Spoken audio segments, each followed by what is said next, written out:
Dear students, I am Mahesh Javalkar of Maratha Polytechnic and I am posting my 8th video on DCT questions for the subject microcontroller. So let's start with the question. Question number 141. Which devices are specifically being used for converting serial to parallel and parallel to serial data conversion? Okay, now we have seen in our digital electronics that we can use shift registers. Okay, so we have studied registers like serial input parallel output or parallel input serial output. Okay, so registers are the units, are the devices which can convert serial to parallel and parallel to serial conversion of data. Okay, so here option C will be the right option, registers. Okay, then we'll go to the next question. What is the difference between UART and USART communication? Okay, now UART means universal asynchronous receiver transmitter and USART means universal synchronous asynchronous receiver transmitter. So in the first case you have only asynchronous, in the second case you have synchronous and asynchronous transmitting and receiving of data. Okay, that means from these options, if you see the option C, one uses asynchronous means of communication and the other uses asynchronous and synchronous means of communication. That will be the right option over here. So option C is the correct answer. Then we will go to the next question. What is the function of the SCON register? Okay, so SCON register is going to control the serial data or communication. So it is used to program the start bit, stop bit and the data bits. Okay, so how the start bit, stop bit and our data bits are framed, that is going to be or decided by the SCON register. Okay, so here the option B will be the right option.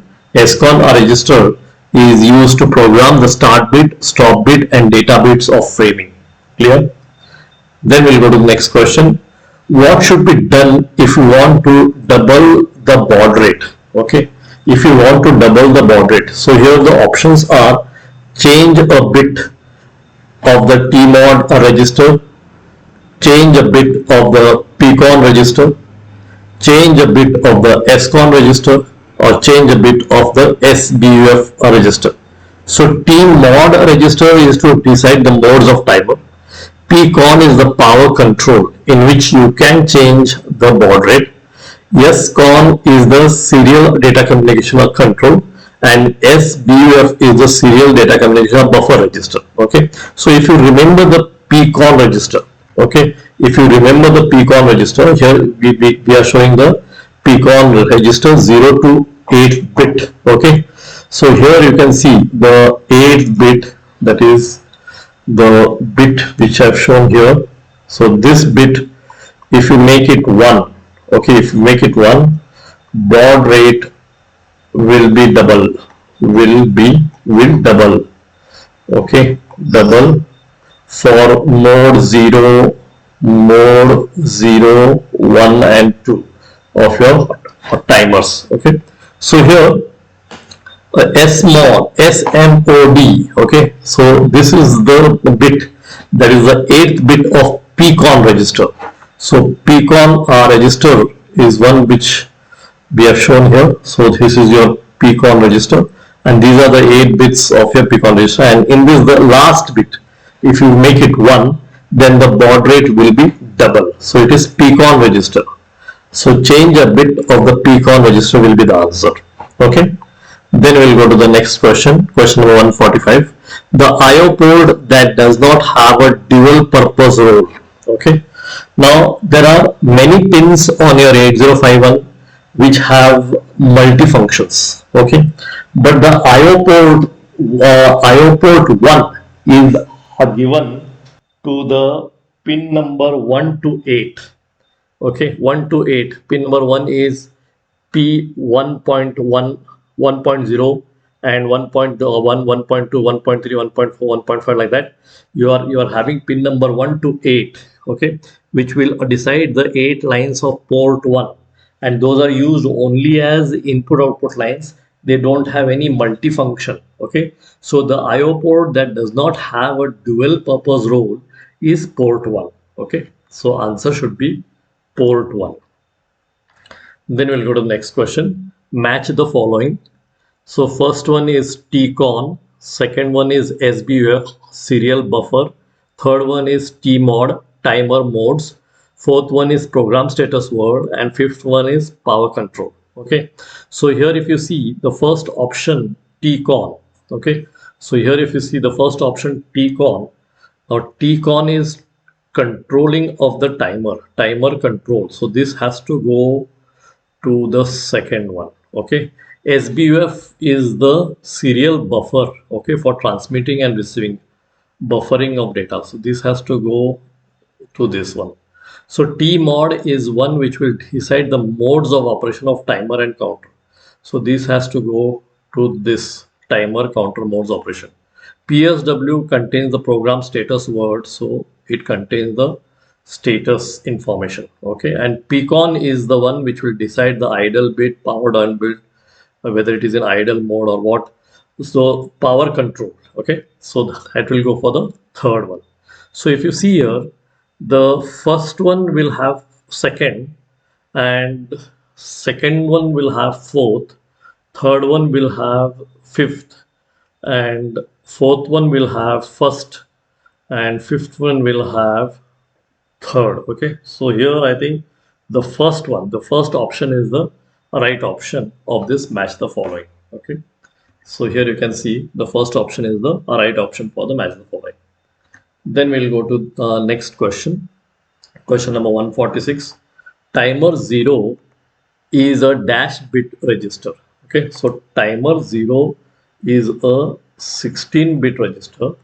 Okay, in which 8-bit and 8-bit can be separately accessed, and this can be timer 0 high bit and this can be timer 0 low bit. Okay, so basically it is a 16-bit register. So here option C will be correct option, 16-bit. Okay, then we'll go to the next question.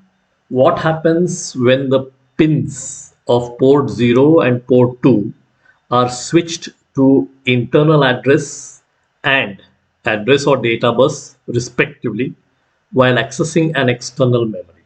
Okay, so if they are switched to internal address or data bus respectively while accessing an external memory, then these lines cannot be used for general purpose inputs and outputs, because they have selected the job of addressing and the data. Okay, so address and address or data bus, if they are going to work as that, then they cannot be used as general purpose inputs or outputs. So here option A will be the right option. Then these ports cannot be used as general purpose inputs or outputs. Clear? Then we'll go to the next question. Question number 148. Which bit must be set in TCON register in order to start the timer 0 while operating in mode 0? So it is obviously TR0 bit. TR0 bit is one in TCON register which will start the timer 0 operating in mode 0. Okay. Then we'll go to the next question. Question number 149. Which among the below mentioned sequence of program instruction represent the correct chronological order for the generation of 2 kilohertz square wave frequency? Okay, now in this instructions, if you see 1 2 3 4 5 6, the sixth instruction, whatever is there, should be the first instruction, because it is going to organize the memory for your program. So this should be the first instruction. Okay, so sixth instruction should be the first instruction. Then after the sixth instruction, the next instruction should be the TMOD instruction. This should be your second instruction, and then you should means that instruction will decide the mode of working, whether you are going to work in mode 0, mode 2, mode 1 or mode 2. Then you have to load the count in TH0 and TH1. So TH0 will be the third instruction and TH1 will be the fourth instruction. Then you have to set the timer. Okay, set the timer TR0. So this should be your fifth instruction, and then complement port 1.0, that is that bit you can complement so that you can get a square wave. So this should be the sixth instruction. Okay, so 6 will be 1, 6, this the order now will be like, you know, sixth instruction will be the first one, and then first instruction will be the second one, and third instruction will be the third one, second instruction will be the fourth one, and fourth instruction will be the fourth, and then fifth. So here the option B, this will be the right one for the chronological order for the generation of 2 kilohertz square wave frequency. Okay, so let's see the option. Yeah, option B will be the right answer. Clear? Then we'll go to the next question, question number 150. How many rows and columns are present in a 16 into 2 alphanumeric LCD? Okay, so whenever we mention one number multiplied by another number, the first number gives the columns and the second number gives the rows, and in that way the matrix will be presented. Okay, so here the rows will be 2 and columns will be 16. So rows will be 2, columns will be 16. So that is the option D. Option D will be the right answer. Then we'll go to question number 151. How many data lines are there in a 16 into 2 alphanumeric LCD? Okay. Now in this LCD, and this LCD we are going to interface with 8051, and 8051 also is having 8 data lines. This LCD is also having 8 data lines. Okay. So pin number 7 to pin number 14 in an LCD are the data lines. So it has 8 data lines. So option B will be the right answer. Then we'll go to the next question, question number 152. Which pin of the LCD structure is used for adjusting its contrast? Okay, now if you see a LCD structure, the pin number 3 is used for controlling the contrast. So here the answer should be C, pin number 3. Okay. Then we'll go to the next question. How can we control the speed of a stepper motor? Okay, options are by controlling its switching rate, by controlling its torque, by controlling its wave drive 4-step sequence, or none of this. So it is obviously we can control the speed of a stepper motor by changing its switching speed or the change of the length of the time delay loop. Okay, so it is the first option what will be the correct. We can control the speed of a stepper motor by controlling its switching rate. Okay, so that will be the correct answer. Then we'll go to the next question, question number 154. The RPM, or revolution per minute rating given for the DC motor is, now whenever the ratings are given for a motor which is not loaded. So it is for no loaded motor. It is not the rating of loaded, it is a rating of not loaded motor. So here the option A will be the correct answer, no loaded. Okay, no loaded DC motor. So the RPM rating given for the DC motor is for no loaded DC motor. Clear? Then we'll go to the next question, question number 155. How can the direction of DC motor can be changed?